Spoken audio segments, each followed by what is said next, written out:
the SmallCapPower studio, we're happy to welcome Peter Hodson, a founder of 5i Research, to give us an overview of the markets, stock picks, and tell us all about what we should watch out for at this time. So let's jump into it. Sure. What should we watch out for as an investor in 2017? Well, I guess the key issues continue to be interest rates and earnings. And so there's a lot of noise out there about whatever Trump's going to do and Trump's latest tweet, this, that, the other thing, geopolitical events. But it really all comes down to, are companies earning more than they were before?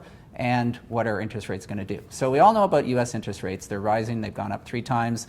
They're probably going to go up some more. The question is that going to carry over to Canada? The Bank of Canada is making a lot of noise about interest rates, but they're not really doing anything about it. Meanwhile, earnings are looking pretty good. We've got a lot of enthusiasm about pro-business policies from the US government changing the earnings picture. So now you're in a bit of a gap. It's like investors have bought into this new growth story, but now you have to get the reality and they have to actually perform. So earnings are okay, but the expectations are a little bit higher than the current reality. So there may be a little bit of caution to make sure that second quarter, third quarter earnings come through as expected, but interest rates are pretty much benign. There's no inflation. Valuations are debatable, but we think they're okay. We don't think they're ridiculously priced in terms of what we're seeing at companies. And balance sheets at corporations are pretty good. So you've got a situation where risks are perhaps lower than they would be in other cycles where there's lots of debt and interest rates are high and inflation's high. And the opportunity is still pretty good, but it all comes down to earnings. And lots of companies are doing very, very well. It's a question of what are they going to do for us in the future. Right. So yeah, you just mentioned companies that are doing well, but what are some companies that we should actually stay away from or sectors we should avoid? Sure. A couple of energy is a tough one right now, and Canada, of course, is dominant with energy, and that's why the TSX is not really doing a whole lot this year. Energy, the productivity of, or the cost of production has gone so much lower. So a lot of companies can make money at 30 and 35 per barrel instead of 70. And so that's kind of driven down the margins for everyone. There's a lot of companies out there with a lot of debt from the past cycle that they haven't paid down. And there will be companies going bankrupt at $35 for sure. And some of these companies are trading like they were a couple of years ago when oil dipped below 30. And even though they've recovered, their risk from a financial base is still there. And of course, you've got the alternative power sources are coming through. You've got Tesla, who wants to control the world in terms of batteries and electricity. You've got solar, you've got wind, you've got the whole green environment. So generally, if we were 10 years ago, you would say, okay, I'm not worried about that because the cost of producing electricity with the alternatives is too high and there's too many subsidies by government. It's sort of a supported market. But now, if we go into the future, the cost of that production has gone down and you've got a situation where there's a whole movement into alternatives. At the same time, you've got this massive increase in supply from US shale. And so those two, on one hand, supply's gone way up. On the other hand, demand's gone way down, and you can do the math with that. Retail is another sector. Everybody knows about the Amazon situation, but it's more of a valuation. If you're a fund manager, it takes a really, really big effort to buy any retail stock right now because you do not know what's going to happen, and uncertainty is a valuation killer across any market. The metals are difficult to call. On the one hand, you've got decent global growth.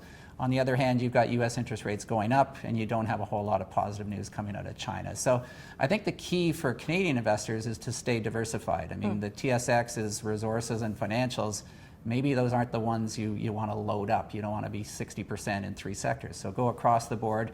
Have some tech for sure. I think that's going to be one of the really good sectors. And have some healthcare. I mean, with Valiant and Concordia, everybody hates the healthcare sector, but there's opportunities there, and especially if you go into the US. Now, let's move on to talk about some buys in the recent small cap space. Let's talk about some of those names. In terms of some of the takeovers that we've had? Yeah, the takeovers. So I guess that's one theme that we're playing on is right now it's easier to buy growth than to create your own growth. So we've had a great number of small cap tech companies getting taken over in the past 9 months or 12 months. We had Sandvine, which received 2 bids. We had Lumen Pulse, which went private. We had RDM Corporation, which was sitting on a bunch of cash, and someone said, come on, we'll take that cash off your hands.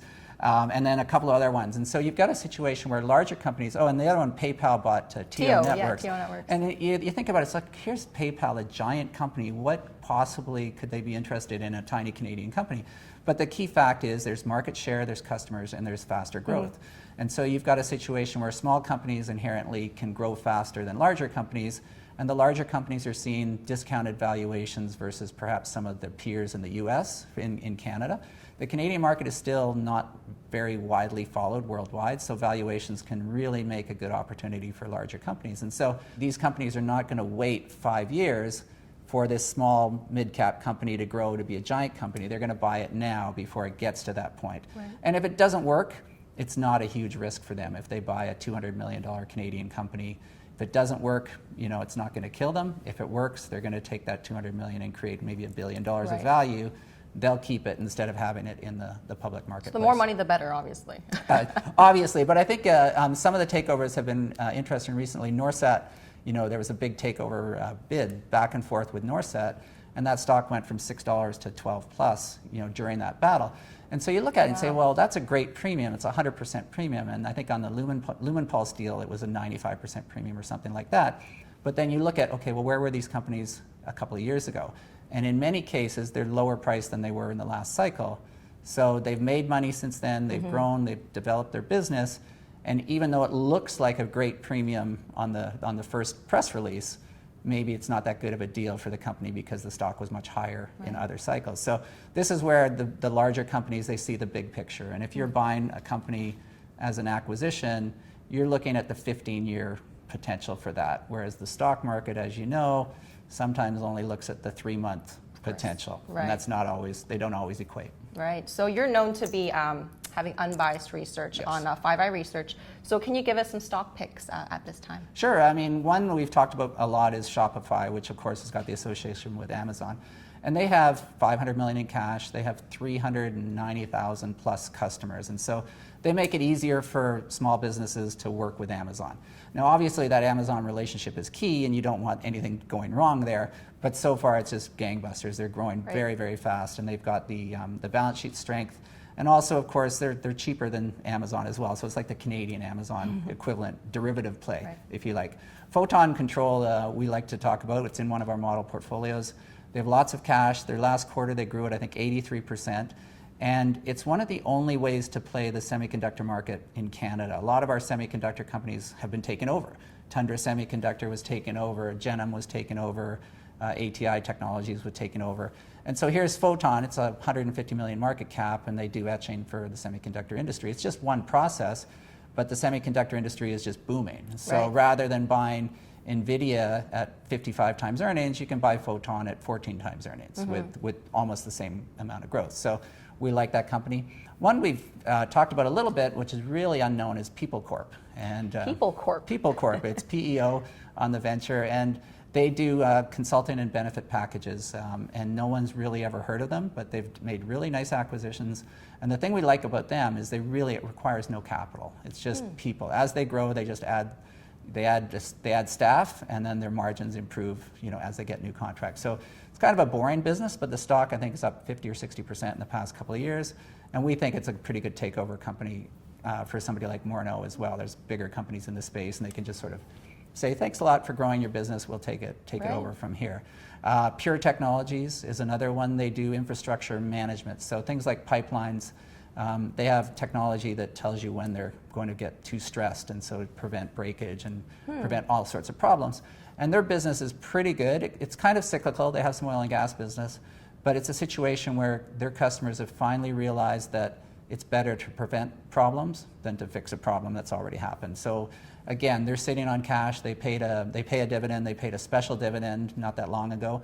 And that's the flag we like to see from companies where it's like, you know what, shareholders, you've been good to us. We're going to be good for you. By the way, we have no debt and lots of cash. So here's a reminder of that.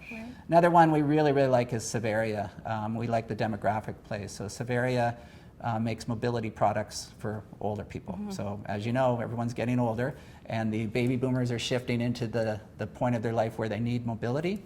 And Savaria's made some very, very good acquisitions. They bought the Shoppers Drug Mart mobility division. They just bought a US company for about $80 or $90 million, which is going to be 30% accretive to their business, which is a pretty big number. Now the stock's done well, but again, not that long ago, they raised their dividend by, I think, 30%. So it's kind of we like to get the management sort of giving us an indication that things are okay. So when we see a dividend go up 30% or 40%, or even 50% in the case of some companies, That's a very, very strong sign that management's confident. It's not a guaranteed sign, but it's much, much better than a company that doesn't raise their dividends. And our audience loves dividends, so that's good for us. Well, dividend stocks are great because it gives you a reason not to sell. Right. And so if you have two stocks and one's not paying you money and one is, and you have to raise money, guess which one you're going to pay first? It's usually the dividend stock is the one you keep. Right. And dividend growth, it's been shown that dividend growth companies are the best performers of all types of stocks, though. So you don't necessarily want the high yield, you don't want the 8% yield, you want the 1% yield that grows. And we love those names. Great, thank you so much for the tip. You're welcome. Now, last but not least, my question to you is, let's say Canada or around the world, we had another financial crisis. What would you be doing this time around to better equip yourself to be better prepared? Yeah, it's a great question because there will be another crisis someday. One day. So I think certainly diversification is key. When we went into 2007, 2008, of course the resource sector was just on fire and there were so many takeovers and there's so much leverage and there's so much speculation about the super cycle and the super commodity cycle. And I think everyone sort of forgot the basic economic tenet of diversification. So they went to 30 or 40% resources, they went to 30 or 40% financials. And of course, when oil rolled over from 145 to 30, that killed the resources. And when banks got into their trouble, as you know about, that killed the financials. So now you had 60 to 80% of your portfolio in trouble. There were some sectors of the market that did better than others in that period of time. Some of the utilities, gold, of course, did a little bit better as people panicked. So first off, just take a look at your portfolio. Make sure you're not over 20% in any sector. And I think the average retail investor, individual investor, if they looked at their portfolio, they would be 20% this and 20% that easily. Okay. So keep an eye on that. And the other one is really don't panic. In that sort of situation, in any crisis, you're going to get panic selling, you're going to get panic headlines. But if you were, other than the people that bought on March the 9th, 2009, the people that did the best, the investors that did the best, were those that did nothing. They just stayed the course, they didn't sell, they didn't panic. And they said, this is a crisis, this crisis will end, like every crisis has always ended. And they did quite fine. They collected their dividends. Very few companies cut their dividends during that cycle. Oh, interesting. Which is another reason why to own some dividend cycle stocks, where you get more money, as the market comes down, you're still getting income and you can spend that money and maybe redeploy it. So. All right, well, Peter, thank you so much for the insight. It's always fun. Thank you. To learn more from Peter and get unbiased research, you can go to 5iResearch.ca. I'm Rachel Lee for SmallCapPower.